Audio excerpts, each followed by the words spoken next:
Good morning. This is Katie Winkelman with Stearns County Soil and Water Conservation District with your conservation report. Being a millennial, some would assume that I'm absorbed in technology and social media. That is not the case for me. I do not have a smartphone. I do not spend countless hours on Facebook or Pinterest. But my one true weakness is blogs. I enjoy observing different viewpoints and learning. Blogs can provide both. Some blogs are straight-up viewpoints and others are full of research and statistics. The thing I love most about blogs, though, is that they're relatively short. I'm not sure about you, but I know I have a short attention span, especially when it comes to reading. That is why blogs are for me. If I read a blog that really gains my attention, I research the topic further.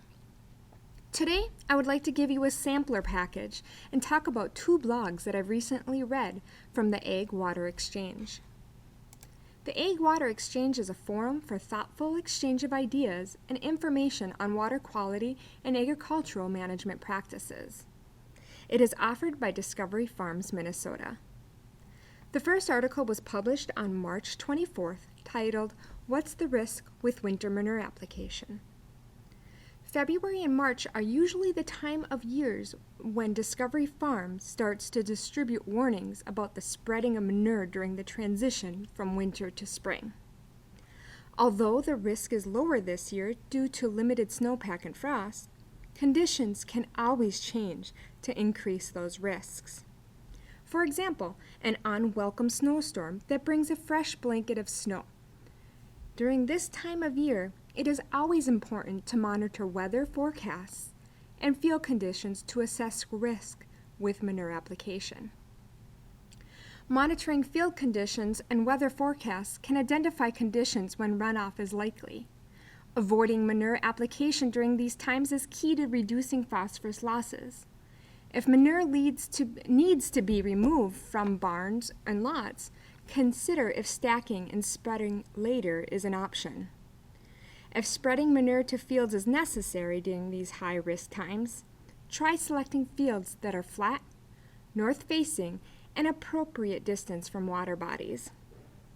But I really do want to stress, if you have the storage capacity, stacking slabs or manure pits, use the storage. Please consider storing your manure until less sensitive time arises to haul. The blog also contained two graphs with some numbers, in which I love numbers, but I'll let you dig into those details later.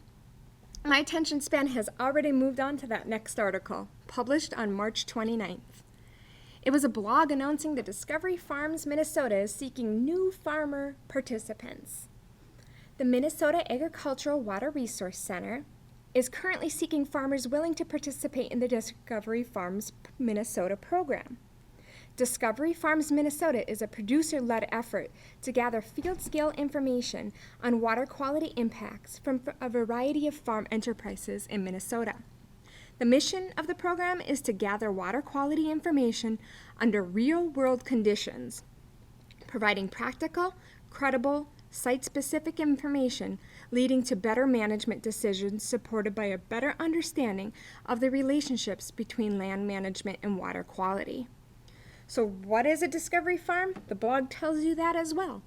A discovery farm is an operating farm that allows that systematic collection of information on water leaving the farm, along with information on farm practices, soils, and weather. This information collected over a period of several years allows an evaluation of management strategies and practices employed on Minnesota farms. Now, the blog continues on to describe criteria for the farmers and the farm, but all interested farmers and producers are encouraged to apply. The blog even offered links to the application, which you as listeners can locate on their website at www.discoveryfarmsminnesota.org. Again, that is www.discoveryfarmsmn.org. I encourage you to start digging into blogs. Remember, if you don't have time or the attention span to sit down and read a 10-page article or dive deep into research and statistics, take a few minutes a day to read a blog or two. You might find something you're passionate about and want to read on. Now, I bet you thought I was done with my conservation report. Sorry, not quite yet. Hang in there, though, because I have a couple of announcements on upcoming events. Both are taking place on Tuesday, April 19th. The first is a partnership between the Minnesota Department of Health, Minnesota Department of Agriculture, Stearns County Soil and Water Conservation District, and the City of St. Stephen. We are offering a free nitrate water testing clinic. Again, that's on Tuesday, April 19th, from 4 p.m. to 7 p.m. at the St. Stephen City Hall. Also on Tuesday, April 19th, the Minnesota Erosion Control Association, otherwise known as MECA, is offering a one-day workshop from 9 a.m. to 4 p.m. on protecting farmland and improving water quality with management practices and the new Minnesota Department of Agricultural BMP manual. Registration cost is $85 for non-MECA members and $60 for MECA members.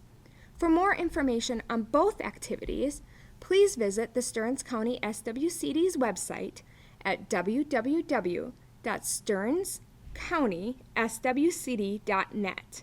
Again, that website is www.stearnscountyswcd.net. And look to the calendar of events for more information. This was Katie Winkelman with your Conservation Report. Thank you for listening.